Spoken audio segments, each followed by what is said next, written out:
అయిపోయింది. సో అక్కడ మొత్తం 3 పాయింట్స్ క్లియర్గా కనపడుతున్నాయి.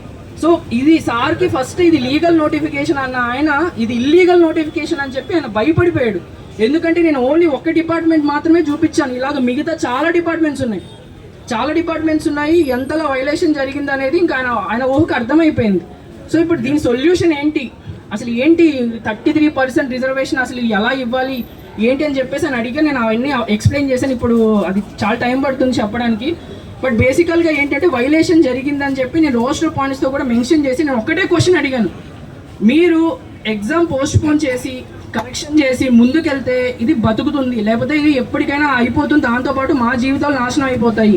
లేదు ఈ విషయాన్ని మీరు అనురాధ దగ్గరికి వెళ్ళి మన చైర్మన్ ఏపీపీఎస్సీ చైర్మన్ అనురాధ దగ్గరికి వెళ్ళి మిస్టేక్స్ జరగలేదు అని ఒక్క హామీ ఇప్పించండి, అది కూడా మీరు చేయగలిగితే మేము రాస్తాం ఎగ్జామ్ అని చెప్పా. ఆయన ఏం మాట్లాడలేదు, ఎందుకంటే మిస్టేక్ జరిగింది.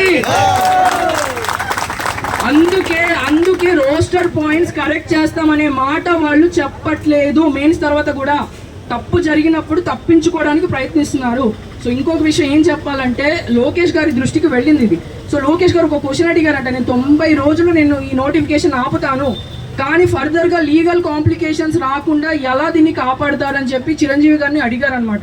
సో సార్ నన్ను ఆ విషయం కూడా అడిగారు, ఏంటి ఇప్పుడు ఈ ఎగ్జామ్ పెట్టినా ఊడుతుంది పెట్టపోయినా ఊడుతుంది అంటున్నారు కదా, మేము రోస్టర్ పాయింట్స్ కరెక్ట్ చేసి దీన్ని ఓడగొట్టాలా, ఏం చెయ్యాలి, నీ దగ్గర సొల్యూషన్ ఉందా, నువ్వేమైనా చెప్పగలవా, సుప్రీంకోర్టులో అన్నారంటగా ఒక జడ్జిమెంట్ ఉంది మనకి, ఒక్కసారి రోస్టర్ పాయింట్స్ మారిస్తే రూల్ ఆఫ్ గేమ్స్ మారిస్తే మొత్తం నోటిఫికేషన్ కొట్టేయాలని అంటున్నారంట కదా, నిజమేనా అంటే నేను ఒక్కడే చెప్పాను, ఆ రూల్ ఆఫ్ గేమ్స్ మార్చడానికి ఒక మినిమం క్రైటీరియా ఉంటుంది, దానికి ఒక ఎలిజిబిలిటీ ఉంది, ఏజ్ కానీ లేకపోతే ఎడ్యుకేషన్ క్వాలిఫికేషన్స్ కానీ ఇలా చాలా ఉన్నాయి. రోస్టర్ పాయింట్స్ అనేవి మిస్టేక్స్ జరిగినప్పుడు మీరు ఎప్పుడైతే నోటిఫికేషన్లో జీవో నెంబర్ 77 ఇంప్లిమెంట్ చేస్తా అంటున్నారో, సో దాన్నే మీరు ఫర్దర్గా రోస్టర్లో రెక్టిఫై చేసి ఇంప్లిమెంట్ చేస్తున్నారు. మీరు కొత్తగా అమెండ్మెంట్స్ తీసుకొని రావట్లేదు, మీరు ఏ అమెండ్మెంట్ కూడా చెయ్యట్లేదు, ఆ పాత దాన్ని మీరు ఇంప్లిమెంట్ చేయబోతున్నారు. ఆయన అడిగారు, ఓకే మేము ఇంప్లిమెంట్ చేస్తాను, నేను మాట్లాడతాను లోకేష్ గారితో, నేను ఇదే విషయం టెక్నికల్గా చెప్తాను, తర్వాత కూడా పిటిషన్స్ పడవని గ్యారంటీ ఏంటి అంటే ఒకటే అన్నాను, సార్ మీకు తెలియని లీగల్ టర్మ్స్ ఉన్నాయా, ఏపీపీఎస్సీ దగ్గర లేని కన్నింగ్ ఐడియాస్ ఉన్నాయా వాటి దగ్గరైనా, ఎలా లీగల్గా ఇవ్వాలో వాళ్ళకి బాగా తెలుసు, అది మీకు తెలుసు. మీరు ఒక చిరునవ్వు నవ్వి వదిలేస్తే కుదరదు సార్, మీకు తెలుసు వాళ్ళకి ఎలా ఇవ్వాలో తెలుసు. మీరు ఒక విషయం నాకు క్లియర్ చేయండి, ప్రిలిమ్స్కి రిజర్వేషన్ అంటే రోస్టర్ విధానంలో తీసారా లేకపోతే ఓపెన్ కట్ ఆఫ్ తీసారా, 1:100 అని ఏపీపీఎస్సీ ఎప్పుడు డిక్లేర్ చేయదు, ఎందుకంటే దానికి బాగా తెలుసు రేషియో అనే విషయం మాట్లాడితే మనం కోర్ట్స్కి వెళ్తామని చెప్పి. సో ఆయన ఒక్క మాట చెప్పారు, నేను అనురాధ గారితో మాట్లాడాను, ఆవిడ ఒక్కటే చెప్పింది నాతో, ఓపెన్ రిజర్వేషన్ తీసాము, సో ఎటువంటి ఇబ్బంది లేదు, ప్రిలిమ్స్కి అయితే ఎటువంటి ఇబ్బంది లేదు. నేను ఒకటే అన్నాను, ఇంకా అప్పుడు ప్రిలిమ్స్కి ఇబ్బంది లేనప్పుడు ఓపెన్ రిజర్వేషన్ అయినప్పుడు ఇంకెక్కడ సార్ ప్రాబ్లం, మీరు రోస్టర్ పాయింట్స్ కరెక్ట్ చేసి ముందుకెళ్ళండి, ఎన్ని పిటిషన్స్ వచ్చినా కూడా అవి ఈ నోటిఫికేషన్ ఏమీ చెయ్యలేవు. లేదు మీరు ఇక్కడితో వదిలేసి ఎల్లుండే ఎగ్జామ్ కదా, ఇప్పటికి అయిపోయింది, చాలా లేటుగా వచ్చారు, ఇంకా అవ్వదు పని అని అంటే మీరు ఎగ్జామ్ పెట్టి నెక్స్ట్ రోజు నేనే పిల్ అయిపోతున్నా సుప్రీంకోర్టు. ఒక 1000 మందితో ఇంప్లీట్ పిటిషన్ వేయబోతున్నా, నాలాగా ఇంకా 8 మంది, మొత్తం 8000 మంది వస్తారు, ఎవరికి కాకుండా పోతుంది ఈ నోటిఫికేషన్, ఇది కోర్టులో ఉండిపోతుంది 2-3 సంవత్సరాల వరకు, దాంతోపాటు మీరు కొత్త నోటిఫికేషన్ ఇవ్వలేరు, దీనివల్ల అందరికీ నష్టపోతారు. సో మీరు పెద్ద మనసు చేసుకొని దీనికి ఎలాగైనా సరే క్లియర్ చేయాలని నేను చెప్పానండి. సో ఆయనకైతే చాలా బాగా అర్థమైంది, కానీ ఈ విషయాన్ని మన ఏపీపీఎస్సీ అనేది ఒప్పుకోదు. ఇక్కడ అల్టిమేట్ డెసిషన్ వచ్చి సీఎం గారు తీసుకోవాలి, లోకేష్ గారు మనకు కన్వే చేయాలి, ఇది మాత్రమే జరిగేది. రేపు నేను ఆశిస్తున్నాను మనకి మంచి వార్త వస్తుంది అనుకుంటున్నాను. ఒకవేళ రాకపోతే దాని పర్యవసానాలు ఎలా ఉంటాయో ఆయనకి చాలా బాగా చెప్పాను. నేనే వేస్తాను పిల్లు, నేను ఇప్పుడే మాటిస్తున్నాను మీ అందరూ. సుప్రీంకోర్టులోనే 1000 మందితో నేను పిల్లు వేస్తాను, ప్రతి ఒక్కడు పిల్లు వేస్తాడు.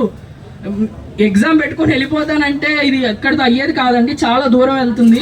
నేను ఆయనకి 2011 గ్రూప్ 1 నోటిఫికేషన్ గురించి నేను చెప్పాను, 2012 నోటిఫికేషన్ గురించి చెప్పాను నేను. సో అప్పుడు అది దాదాపుగా 2018 వరకు అది కంప్లీట్ అవ్వాలా.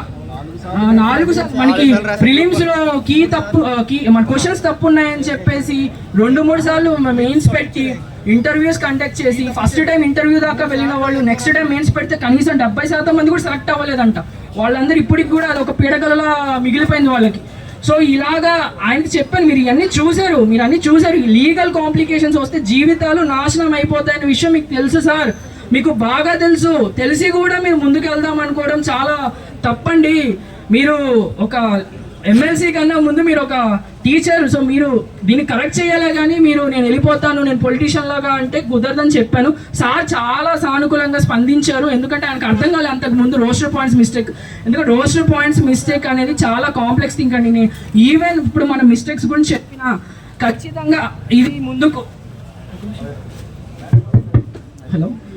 ఇది ముందుకు వెళ్ళాలంటే దీనికి సొల్యూషన్ ఒకటే అండి, ఖచ్చితంగా కమిటీ వేయాలి.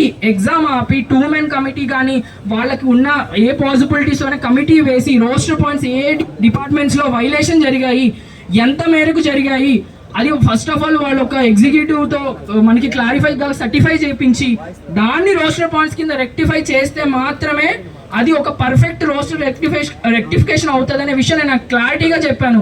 కమిటీస్ వేయడం అయినా అవుతాయా ఇప్పుడంటే అవుతాయి కాదు సార్, అవ్వాలి. ఇక్కడ 90,000 మంది ఉన్నారు, మీరు ఎలా పడితే అలా అంటే కుదరదు. మీకు చెయ్యాలనుకుంటే ఏదైనా చెయ్యొచ్చు, కమిటీ పేరు కాకుండా ఇంకో పేరుతో మీరు ఏదో ఒకటి చేస్తారు. సో లీగల్గా అయితే లిటిగేషన్స్ రావు సార్, మీరు ఖచ్చితంగా రెక్టిఫై చేసుకోవచ్చు.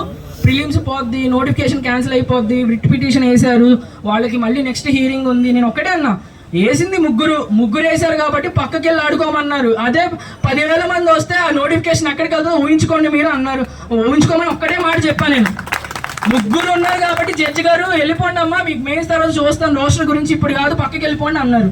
కానీ ఇప్పుడు అదే 10,000 మంది వెళ్తే ఎంత ఇంటెన్సిటీగా ఉంటుంది, గవర్నమెంట్ పరువు పోతుంది, స్టేట్ పరువు పోతుంది. ఒక్క నోటిఫికేషన్ సరిగ్గా రోస్టర్ పాయింట్స్ ఇవ్వలేరని చెప్పి సిగ్గుతో ఏపీపీఎస్సీ తల దించుకోవాలి. ఎందుకంటే ఏపీపీఎస్సీ ఎప్పుడు తప్పులు ఒప్పుకోదు. ఏసీఎఫ్ నోటిఫికేషన్ 2022లో కూడా ఇదే చేసింది. మనకి లాస్ట్ టైం 2008 ఏసీఎఫ్ నోటిఫికేషన్లో కూడా ఇంతే 15 సంవత్సరాలు ఒక అభ్యర్థి ఎవరైతే మెరిట్లో వచ్చాడో తనకు ఉద్యోగం ఇవ్వకుండా ఆడుకుంది. ఇప్పుడు 2022 ఏసీఎఫ్లో కూడా ఆడుకుంది, ఇప్పుడు మనతో కూడా ఆడుకుంటుంది. ఏంటంటే వాళ్ళకి కాన్స్టిట్యూషనల్ రైట్స్ ఉన్నాయని మేము ఇష్టం వచ్చింది చేస్తా అంటే కుదరదు ఇక్కడ. సో ఖచ్చితంగా ఈ విషయాలన్నీ నేను అర్థమయ్యేలా చెప్పాను. అనురాధ గారు అయితే మాట వినట్లేదనే విషయాన్ని క్లారిటీగా చెప్పారు. కానీ ఆవిడ మాట వినాలంటే ఎవరు చెప్తే వింటారో అది కూడా ఆయన చెప్పారు, మీకు తెలిసి ఎవరు చెప్తే వింటారో ఆవిడ. సో అది మనకైతే రేపు నాకు తెలిసినంత వరకు ఒక మంచి హామీ అయితే రాబోతుంది. ప్రతి ఒక్కడు కూడా ఇలాగే రేపటి రోజు నోటిఫికేషన్ వస్తే పోస్టులు ఉన్నాయా చూసామా చదివామా అని ముందుకెళ్ళిపోవడం కాదండి. మనం ఖచ్చితంగా ఒక అవేర్నెస్తో అసలు రోస్టర్ పాయింట్స్ మన వరకు మనకి ఇష్టమైన డిపార్ట్మెంట్ డిప్యూటీ తహసీల్దార్ కానీ సబ్ రిజిస్టర్ కానీ ఎక్కడ మిస్టేక్స్ ఉన్నాయని కనుక్కొని క్వశ్చన్ చేయాలి. ఎందుకంటే ఇదే క్వశ్చన్ మనం ఒక 6 నెలల క్రితం కనుక అడుగుంటే ఇంత దూరం వచ్చేది కాదు. ఎవరో టెలిగ్రామ్లో లీడర్స్ అని చెప్పేసి పేర్లు పెట్టుకుంటాను, నేను వాళ్ళ పేర్లు నేను చెప్పను. వాళ్ళు మాకు అన్నీ తెలుసు అని చెప్పారు. అన్నీ తెలిస్తే ఇన్ని రోజులు ఏం చేశారు? సినిమా చూసారా? నాకు అర్థం కావట్లేదు. చిరంజీవి గారు ఒకటే అన్నారు, మమ్మల్ని ఎవరూ కలవలేదండి, మాకు టెక్నికల్ డీటెయిల్స్ చెప్పలేదండి, ఇంత వైలేషన్ జరిగిందని చెప్పలేదండి అంటే నేను అదే అన్నాను, వాళ్ళకి అన్నీ తెలుసు అని చెప్పి మమ్మల్ని మభ్యపెట్టారు. ఈరోజు ఓపెన్గా హీరింగ్కి వచ్చినప్పుడు ప్రతి ఒక్కడు యూట్యూబ్లో లైవ్లో జడ్జిమెంట్స్ అన్నీ చూశాడు, కోర్టు హీరింగ్స్ చూసాడు, ప్రతి ఒక్కరికి అర్థమైంది. ఏజీ కూడా క్లియర్గా చెప్పాడు తప్పు ఉంది, కానీ ఆ తప్పుని మేము ఒప్పుకోము, తర్వాత తోసేస్తామన్నాడు. సో మమ్మల్ని కూడా మీరు ఇప్పుడు ఎగ్జామ్ పెట్టి పక్కకు తోసేయద్దు, సో ఏదో ఒక న్యాయం చేయండి అని క్లియర్గా చెప్పాను. సార్ కూడా అర్థమైంది. సార్ ఒకటే భయపడుతున్నారు, ఫర్దర్గా ఇది ముందుకు వెళ్తే లీగల్ కాంప్లికేషన్స్ రాకుండా ఎలా డీల్ చేయాలని చెప్పి లోకేష్ గారు కూడా ఇందాక ట్విట్ పెట్టారు. తన లీగల్ టీంతో మాట్లాడి పాసిబిలిటీస్ ఆలోచించి ముందుకు వెళ్తాను. ఎందుకంటే వాళ్ళు ఎగ్జామ్ పోస్ట్ పోన్ అయితే చేస్తారు, కానీ తర్వాత దీనికి సొల్యూషన్ కూడా ఫిక్స్ చేయాలి. మనకి పోస్ట్ పోన్ ఒక్కటే కాదు, సొల్యూషన్ కూడా కావాలి. ఎందుకంటే ప్రిలిమ్స్కి ఎవరైతే క్వాలిఫై అవ్వలేదో వాళ్ళు కేసెస్ వేసుకోవడానికి చాలా మంచిగా ఇచ్చారనమాట అవకాశం. కానీ మన అదృష్టం బాగుండి 1:100 తీసుకోవడం వల్ల ఈ నోటిఫికేషన్ బతికే ఛాన్సెస్ ఉంది. అదే ఓపెన్ 1:100 అంటే ఇంకా మనకి ఓపెన్ మెరిట్లోనే తీశారు. కాబట్టి నేనైతే గవర్నమెంట్ మూర్ఖంగా అయితే వెళ్ళదు అనుకుంటున్నాను. అది మూర్ఖంగా వెళ్తే వాళ్ళకి వాళ్ళు సమాధి కట్టుకున్నట్టే. కాబట్టి ఖచ్చితంగా మనకైతే రేపు న్యాయం జరుగుతుంది. టెక్నికల్ పాయింట్స్ అన్నీ కూడా సార్ జీవోతో సహా ఎక్కడెక్కడ రోస్టర్ పాయింట్స్ మిస్టేక్ అయిందని అండర్లైన్ చేయించుకొని ఆయన తీసుకొని వెళ్ళి అడుగుతానన్నారు. కాబట్టి మీ అందరికి నేను చెప్పింది ఏంటంటే రేపు అన్న రోజు ఎగ్జామ్ కనుక జరిగితే మీరు ఇదే విషయాన్ని ఏపీపీఎస్సీని అడగండి. మీరు గ్యారంటీ ఇస్తారా తప్పు జరగలేదని? వెబ్ నోట్లో గ్యారంటీ ఇవ్వండి, ఎగ్జామ్ పెట్టిన తర్వాత ఆ గ్యారంటీ ఇచ్చి రిజల్ట్స్ ఇవ్వండి. అంతేగాని మేము రోస్టర్ రీడ్రా చేస్తాము తర్వాత చూస్తాము ఇలాంటి సొల్లు కబుర్లు వద్దు. ఇక్కడ జీవితాలు నాశనం అయిపోతున్నాయి. కాబట్టి ఒకటే అండి, మనకైతే న్యాయం జరుగుతుందని అయితే నాకు నమ్మకం ఉంది. సో చాలా లేట్ అయిపోయింది ఇది, ఎందుకంటే ప్రాపర్గా కన్వే అవ్వలేదు. మన రోస్టర్ పాయింట్స్ మిస్టేక్స్ అంటే ఎక్కడ మిస్టేక్ ఉంది అది మన అనుమానం అంతా చెప్పలేదు. ఇప్పుడు నేను చెప్పినా కూడా 100% కరెక్ట్ కాదు. రేపు జిఏడి దగ్గరికి వెళ్ళి ఆ డిపార్ట్మెంట్స్ దగ్గర నుంచి లెటర్ ఆఫ్ ఇంటెన్స్ తీసుకొని వస్తారు. ఒక్కొక్క డిపార్ట్మెంట్కి అసలు రోస్టర్ పాయింట్స్ ఎక్కడి నుంచి ఇచ్చారు, ఏంటి, వాళ్ళు కరెక్ట్గా ఇచ్చారా లేదా అని చెప్పి అవి కూడా నిర్ధారణ జరగాలి. ఈవెన్ పిటిషనర్స్కి కూడా కంప్లీట్ ఐడియా లేదు. వాళ్ళు ఓన్లీ కొంచెం ఎక్కడైతే వాళ్ళు మిస్టేక్స్ కనిపెట్టారో దాన్ని పట్టుకొని ముందుకెళ్ళారు. అంతేగాని వాళ్ళకి కంప్లీట్ ఐడియా లేదు, ఎవరికి కూడా ఉండదు. ఎందుకంటే ఇదంతా కూడా లోపల దాచి పెడతారు అనమాట, జిఏడి దగ్గరే ఉంటాయి, వాళ్ళు మాత్రమే చెప్పగలరు. సో ఇవన్నీ జరగాలంటే పై స్థాయిలో జరగాలి. అయితే జడ్జి చెప్పాలి, లేకపోతే మన సీఎం చెప్పాలి. ఇంకా అంతకు మించి ఇంకా ఆపర్చునిటీ ఏం లేదు. కాబట్టి ఇది అందరూ మీరు అర్థం చేసుకోండి. సో మ్యాక్సిమం రేపైతే పాజిటివ్ న్యూస్ వస్తుంది. ఇంకో విషయం చెప్తున్నాను, మనం మిస్కమ్యూనికేషన్ వల్ల చాలా బాధితులం అవుతున్నామండి. ఇప్పుడు నేను చిరంజీవి గారికి నేనేం సపోర్ట్ చేయను, ఎందుకంటే నేను ఆయన స్టూడెంట్ని కాదు, నేను ఆర్సీ రెడ్డిలో లేను, నాకు అసలు ఈ కోచింగ్తో సంబంధం లేదు. నేను మీ అందరికీ సపోర్ట్ చేద్దామని పొద్దున వచ్చాను. నేను ఎక్కడ రిషికొండలో ఉంటాను, రిషికొండ నుంచి ఇక్కడికి వచ్చాను. అసలు మీరు ఎవ్వరు కూడా నాకు తెలియదు. కానీ నాకు ఒకటి అర్థమైంది ఏంటంటే, ఆ వీడియోలో ఆయన క్లియర్గా చెప్పాడు, రోస్టర్ పాయింట్స్ మిస్టేక్స్ ఉంటే ఏపీపీఎస్సీ వాళ్ళు భయపెడుతున్నారంట. ఎవరైతే పిటిషన్ వేశారో మిస్టేక్స్ ఉంటే, ఆ మిస్టేక్స్ అంటే ఆయనకు తెలియదండి ఇప్పటిదాకా. అది తెలియకపోతే దాన్ని తెలిసేలాగా ప్రయత్నం కూడా ఎవరు చేయలేదు. మీరు ప్రయత్నం చేసి అవును మేము చేసామనే ప్రూఫ్ మీ దగ్గర పెట్టుకొని రేపటి రోజు క్వశ్చన్ చేస్తే అది బాగుండేది.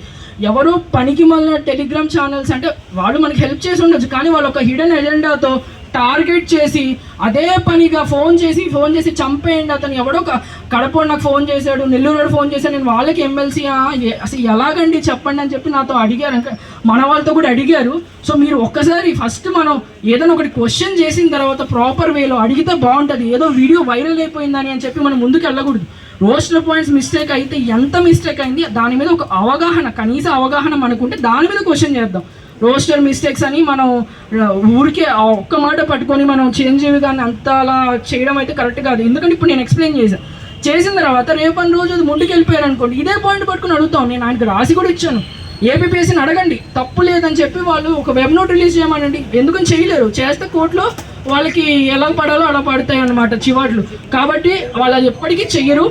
సో మనం పాయింట్స్తో మాట్లాడి కొంచెం సామరస్యంగా దీన్ని ఎప్పుడైనా ఫ్యూచర్లో కూడా ఫస్ట్ వాళ్ళతో కమ్యూనికేషన్తో క్లియర్ చేసుకోలే. కానీ అది వర్కౌట్ కాకపోతే రిజిస్ట్రేషన్ చేయాలి. ఇప్పుడు మనం రిజిస్ట్రేషన్ చేసాం కాబట్టి అంత దూరం వెళ్ళింది, నేను అది ఒప్పుకుంటా ఖచ్చితంగా, అది వేరే విషయం. కానీ మనం అయితే ఖచ్చితంగా ఏదైనా క్లియర్గా, ఎందుకంటే మన గ్రాడ్యుయేట్స్ ఏదైనా ఒక మాట మాట్లాడినప్పుడు దాని వెనకాల ఏం నిజం ఎంత అబద్ధం ఎంత, నిజమైతే అది ఎంతవరకు నిజమని మనం తెలుసుకొని ముందుకు. నాకు కూడా రోస్టర్ పాయింట్స్ గురించి ఏం తెలియదు. నేను ఫిబ్రవరి 3 వరకు ఆ ఫస్ట్ పెంచలే కేసు వచ్చేంత వరకు నేను సీరియస్ ఆస్పిరెంట్ని, నేను చాలా సీరియస్గా చదువుతున్నాను. సో అలాంటిది నాకు అసలు తప్పులు ఉన్నాయని వాళ్ళు ఎవడో చెప్పడం ఏంటి, నేను తెలుసుకొని తర్వాత వెరిఫై చేసుకొని ఎవరైతే పిటిషనర్స్ ఉన్నారో వాళ్ళ దగ్గర ఉన్న లెటర్ ఆఫ్ ఇంటెన్స్తో నేను వెరిఫై చేసుకొని నాకు అప్పుడు అర్థమైంది అబ్బా తప్పులు ఉన్నాయని. అప్పుడే నేను అన్నీ వదిలేసి ఈ ప్రొటెస్ట్కి సపోర్ట్ చేయడానికి వచ్చాను. నేను గత 18 రోజుల నుంచి నేను చదవట్లేదండి.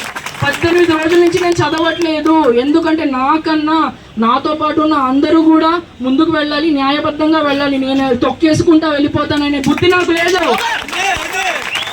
నువ్వు ఈరోజు తొక్కేసుకుంటా వెళ్ళిపోతే రేపు నువ్వు ప్రజల్ని తొక్కుతావు, కరప్షన్ చేస్తావు, దానికి మించి నువ్వు దేనికి పనికిరావది. నువ్వు గుర్తుపెట్టుకో. స్టడీ హాల్లో కూర్చొని చదువుకుంటానంటే మీకన్నా తోపులు ఉన్నారు ఇక్కడ, కానీ ఎవడు చెప్పడు. కానీ అందరి కోసం మేము ఇక్కడికి వచ్చి నించున్నాం, మేము తోపులను తురుములను ఎవరు చెప్పరు. నువ్వు స్టడీ హాల్లో కూర్చొని చదివేస్తే తోపు అవ్వవు, అర్థమైందా? అందరి మంచి కోసం పోరాడితే నువ్వు కూడా సపోర్ట్ చేయి. లేదు నా స్వార్థం చూసుకుంటా అంటే నువ్వు రేపటి రోజు ఆ స్వార్థంతోనే కొట్టుకుపోతావు. గుర్తుపెట్టుకోండి. ఇది నేను ఎవరైతే స్టడీ హాల్లో కూర్చొని 100 మార్కులు వస్తాయి, కట్ ఆఫ్ 120 మార్కులు వస్తాయి, బాబు ఎగ్జామ్ జరిగిపోతే మాకు బెనిఫిట్ వచ్చేద్దని కళలు కనే వాళ్ళకి నేను క్లియర్గా చెప్తున్నా. ఎగ్జామ్ జరిగితే ఫస్ట్ దాని మీద పిటిషన్కి వెళ్ళేది నేనే, నాతో పాటు 10 మంది వస్తారు. మీరు జీవితంలో ఇది నా గ్యారంటీ, నేను గ్యారంటీ ఇప్పుడు కావాలంటే సైన్ పెడతా. పెద్ద పోటుగాల్లో ఫీల్ అవ్వద్దు, అందరితో పాటు కలిసి ముందుకు వెళ్ళాలి, అది గుర్తుపెట్టుకోండి. అంతే అండి, మనకైతే రేపు పాజిటివ్ న్యూస్ వస్తుంది, ఎక్స్పెక్ట్ చేస్తాం.